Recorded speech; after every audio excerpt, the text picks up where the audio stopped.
Dans cette capsule-là, je fais un résumé des 3 formes d'écriture de la règle d'une droite et quelques calculs qu'on va régulièrement faire avec ces formes-là.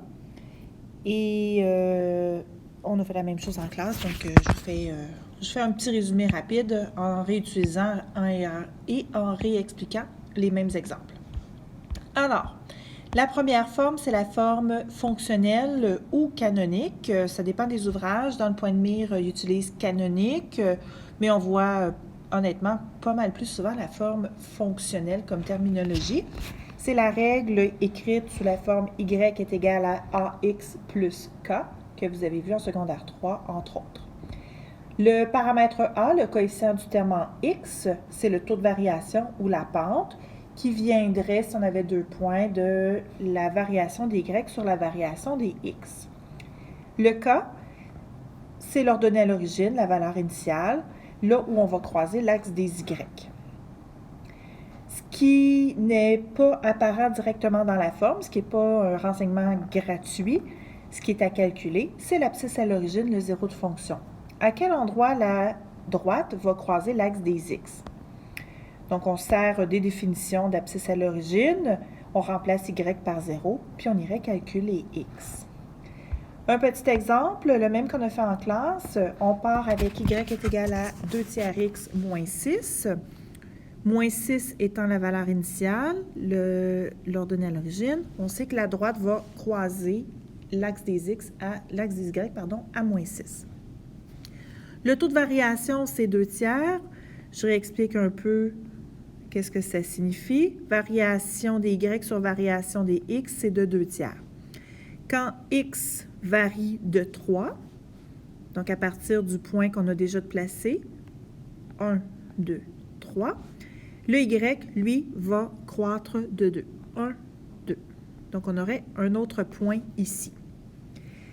Et si on continue de la même façon, à partir de ce point-là, 1, 2, 3 en x, variation des y, moins 2. 1, 2, 3 en x, variation des y, moins 2. 1, 2, 3 en x, variation des y, 2. On a une série de points qui nous reste à relier. On en aurait juste besoin de 2, mais on en a plusieurs, tous alignés, donc c'est encore plus facile de faire, d'avoir une belle précision quand on vient pour tracer. Donc, voilà comment on trace et comment on exploite la règle avec son taux de variation et sa valeur initiale. Ce qui reste à calculer, ce que je disais qui n'est pas apparent, c'est là où ça va croiser l'axe des x. Donc, on peut ici le déduire, ce qui n'est pas tant compliqué, mais on peut aussi aller le calculer en remplaçant y par 0. Y est égal à 0, 2 tiers x moins 6. Puis on va aller faire le calcul pour isoler x. X sera égal à 9. Et c'est pas mal ce qu'on observe sur l'esquisse un petit peu plus haut. Donc, on a la valeur initiale, on a la pente, on peut calculer facilement le zéro de fonction. C'est pas mal les 3 propriétés là, de base à exploiter pour les droites. Donc, voilà pour la forme fonctionnelle. L'autre forme, c'est la forme symétrique. Donc, une forme super le fun à voir parce qu'elle nous donne des renseignements super rapidement. L'abscisse à l'origine et l'ordonnée à l'origine. Là où ça croise l'axe des x et là où ça croise l'axe des y.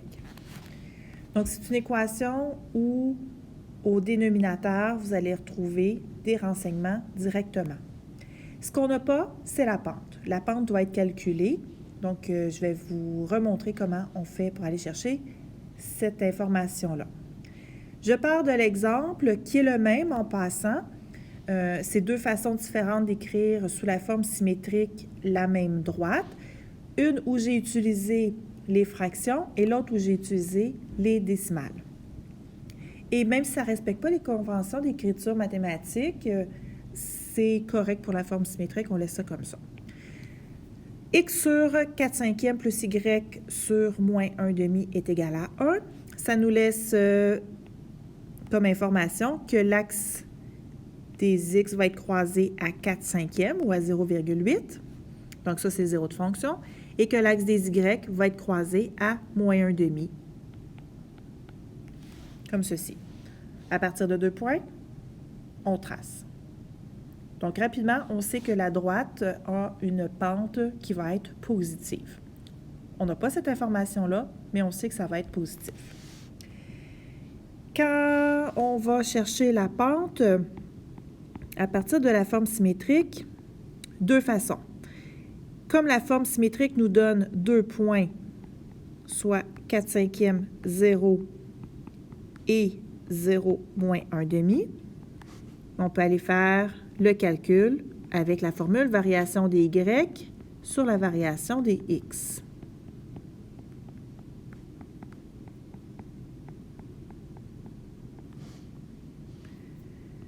Division d'une fraction, c'est comme multiplier par l'inverse, sinon on peut le faire à la calculatrice. On a un taux de 5/8. Ça, c'est une des façons, premièrement. Deuxièmement, vous pourriez prendre la forme symétrique et aller isoler aller isoler y pour mettre sur la forme fonctionnelle. Il y a des façons d'écrire la règle qui est...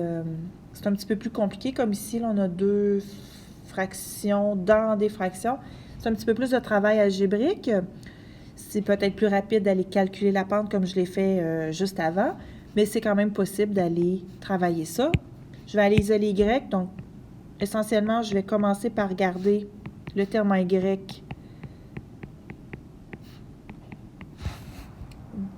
d'un côté, puis après ça, je vais aller chercher y, donc je vais multiplier par -1/2 chacun des éléments de l'expression. Donc, y sur -1/2 multiplié par -1/2, ça va faire y. Moins x sur 4/5 multiplié par -1/2, ça va me donner 5/8 x. Et -1/2 multiplié par 1, ça va me donner -1/2.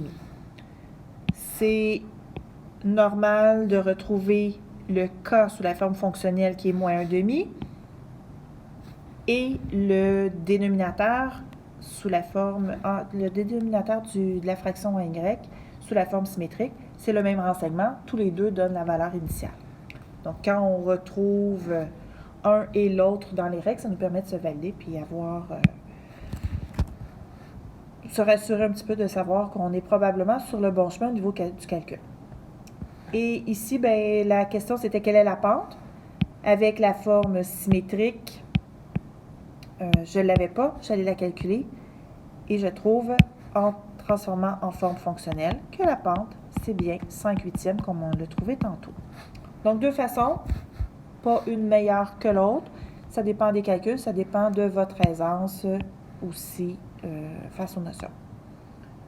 Je vais tasser ça un petit peu et je vais aller faire la forme générale, qui est la troisième façon d'écrire la règle d'une droite et qui ressemble à un gros polynôme égal à 0. Donc, ax plus y plus c égale à 0. Les coefficients a, b et c sont des entiers. Donc, il n'y a pas de fraction et pas de décimale pour cette forme-là. C'est joli, le visuel est simple, mais en même temps, a, b et c nous donnent aucun renseignement, aucune information sur les propriétés. On ne connaît pas la valeur initiale, on ne connaît pas les autres fonctions et on ne connaît pas la pente. Tout doit être calculé.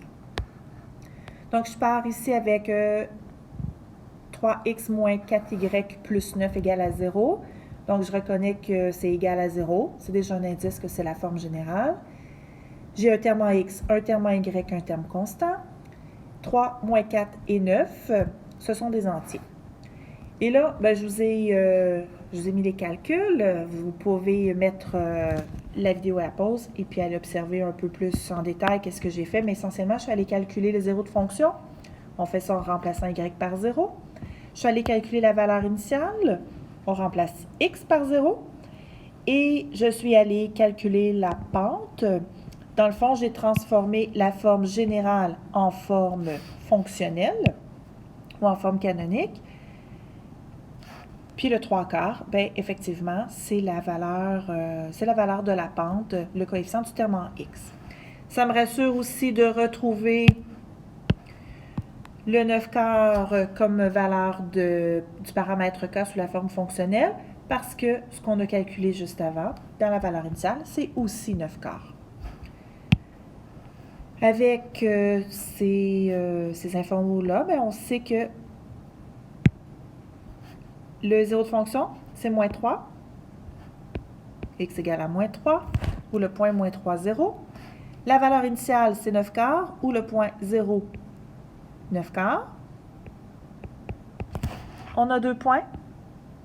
On peut les relier. Puis ça nous confirme que la pente est bien positive, ce qu'indique un taux de 3/4. Alors, voilà. Maintenant, c'est au tour des exercices. Amusez-vous.